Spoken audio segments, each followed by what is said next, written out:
Prioritize health with 4 foundations before considering supplements for better aging. Mine was asking me about the amount of supplements that I take, and it was asking around in the gym how many other people are taking supplements. Some people do, some people don't. And does he have to take as many supplements as I take in order to feel better? And the answer is no, you don't. So I take a lot of supplements just because of the amount of stress that I put my body under, and how I want to perform at the peak performance, especially when I'm doing things like training for Master Worlds. So the thing is that as we age, we still need to add and help and support our body. So how we do that is through some supplementation. But honestly, there's only 2 supplements that I highly recommend for our aging athletes, or even just any aging person. But before that, you need to have good 4 foundations. And why do we have to have that? Because it's chronic inflammation that is the problem that we all face as we get older. Chronic inflammation is a leading cause or a component of all the disease processes that we have. If we can actually mitigate or control some of that inflammation, we would be much better off, have a much longer life, much healthier, more quality of life, as long as we have that inflammation at a lower level. Inflammation is not all bad. It actually does help heal. So it's not like we want to take non-steroidal anti-inflammatories like ibuprofen or something to stop inflammation. We don't want to do that. We want to actually work with inflammation and just keep it at a lower level. So the thing is that we need to start out with the 4 foundations. The first one is food. You do need to eat better quality food. Eating the crap that we eat with this ultra processed, ultra packaged processed food is not good for you. It actually increases fat level on you. Fat is not good for your body. It's not good for inflammation. It's not good for your joints. So it is pro-inflammatory. We want to eat better, keep ourselves at a lean body mass.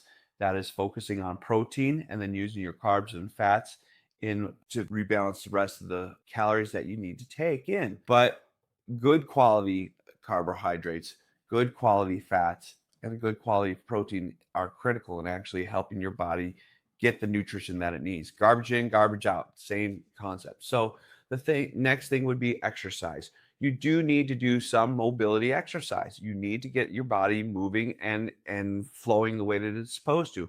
If you just sit there on a lump on a log or on your couch, you're going to end up stiffening up. It just is the facts. So mobility exercises, whether that is yoga, qigong, tai chi, or even just doing some movement exercises. Another thing is weight training. You do need to lift a little bit of weight. It actually does help your body. There's scientific research that shows that we actually do need to lift some weights in order to, or lift some stuff around and actually to help longevity of muscles.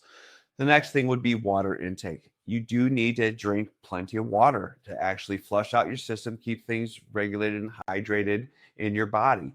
So the amount that you normally would take is half your body weight in ounces of water. So for me, let's say I'm 200 pounds, I need 100 ounces of water a day, which I typically try to get. I actually try and get more than that. I normally try and go for a gallon of water. Then the last thing is rest, which is a lot of times harder for a lot of people to get, especially with our busy lifestyles.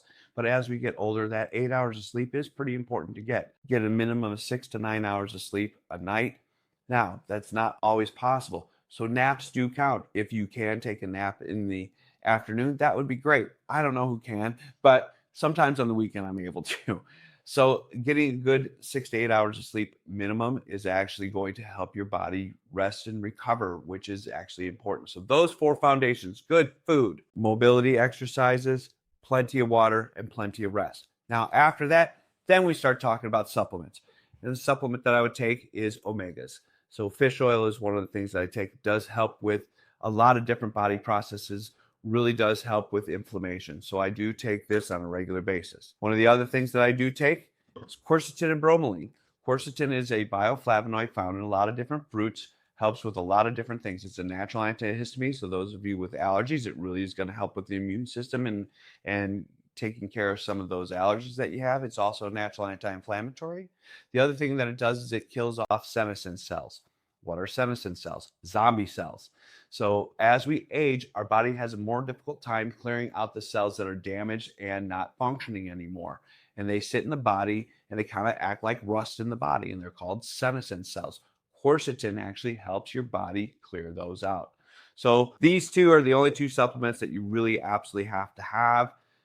Other than that, if you're looking at supplementation for very specific things. But the 4 foundations are much more important, and that's where you'd start. So looking forward to continue this. I have some more exciting things coming in the future here with jiu-jitsu specifically, but even with my jiu-jitsu, a lot of the stuff that I talk about with jiu-jitsu and health and biohacking helps other people too, not just jiu-jitsu competitors. See you on the